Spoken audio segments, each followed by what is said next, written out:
안녕하세요. 단지책장의 단지입니다. 우리는 모두 작든 크든 짐을 지고 살아갑니다. 그런 모습이 낙타와 비슷하지요? 정호승님은 그런 낙타의 모습에서 우리의 삶을 발견하고 있습니다. 낙타가 쓰러지는 것처럼 우리가 쓰러지는 것도 결국은 이것 때문일 거라고 말입니다. 그것은 바로 깃털처럼 가벼운 마지막 짐 하나입니다. 수선화에게라는 시로 유명한 정호승님의 내 인생에 힘이 되어준 한마디 중에서 읽어드립니다. 저는 낙타를 참 좋아합니다. 낙타를 한 번도 본 적이 없을 때도 낙타라는 말만 들어도 가슴이 두근거렸습니다.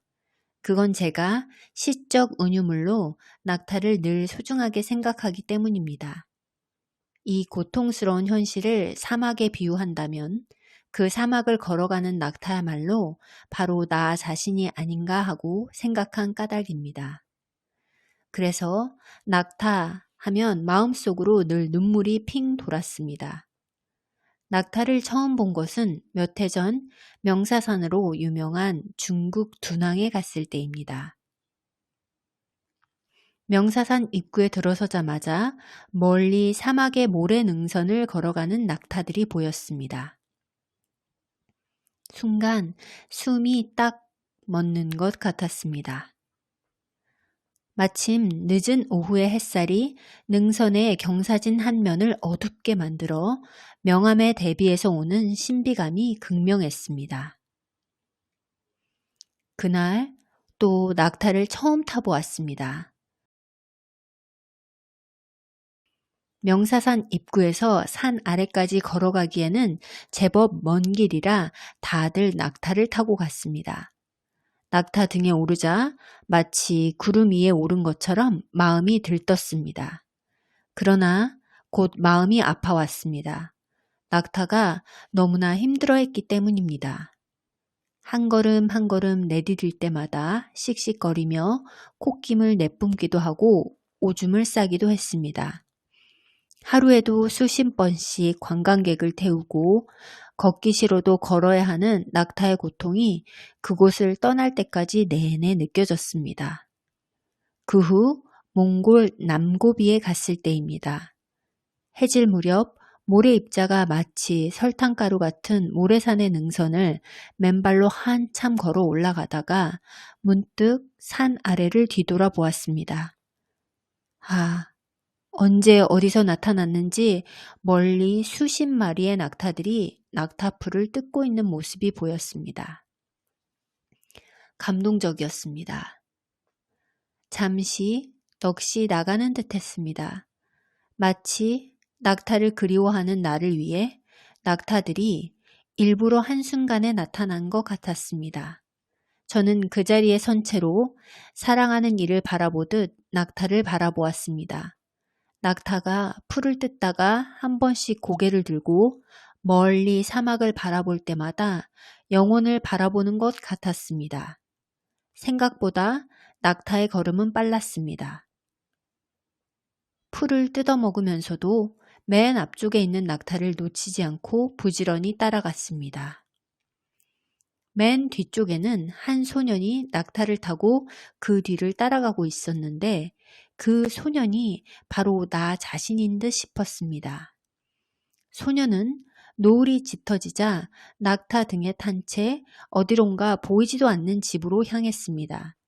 낙타들도 소년이 뒤에서 모는 대로 움직였습니다. 저는 소년이 낙타들을 데리고 사막 한가운데로 멀어져 한 점 점이 될 때까지 그 자리에 영원히 서 있을 것처럼 서 있었습니다. 그 후 그때 본 그 낙타들이 그리워 기회가 있을 때마다 이런저런 낙타 모형을 사 모았습니다. 원래 무엇이든 수집하는 걸 싫어하는 성격이었으나 낙타만은 그렇지 않았습니다.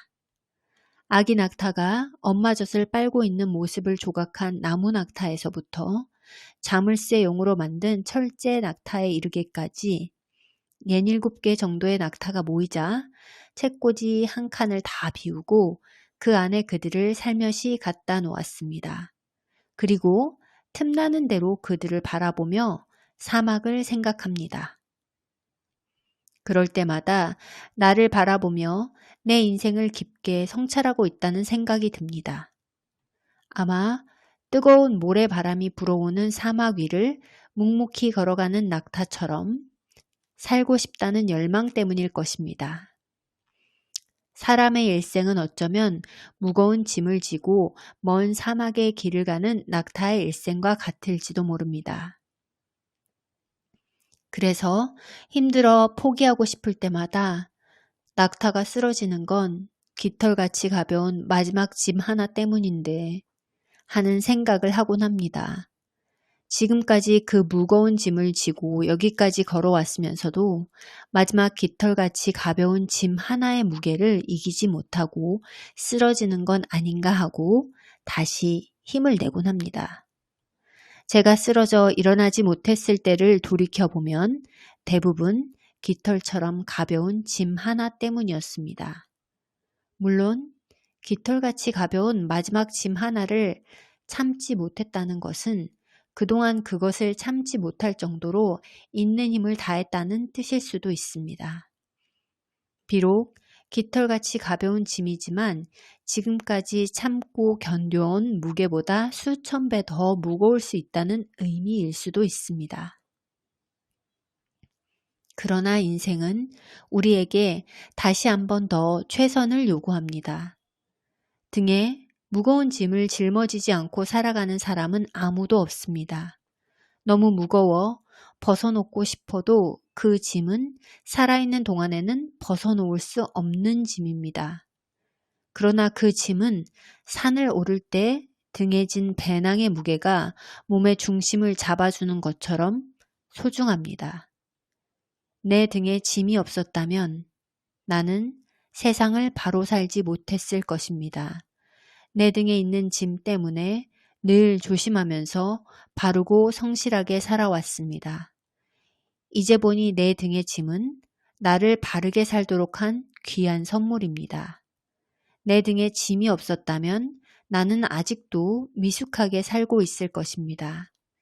내 등에 있는 짐의 무게가 내 삶의 무게가 되어 그것을 감당하게 하였습니다. 이제 보니 내 등의 짐은 나를 성숙시킨 귀한 선물이었습니다. 내 등의 짐이라는 글의 일부입니다.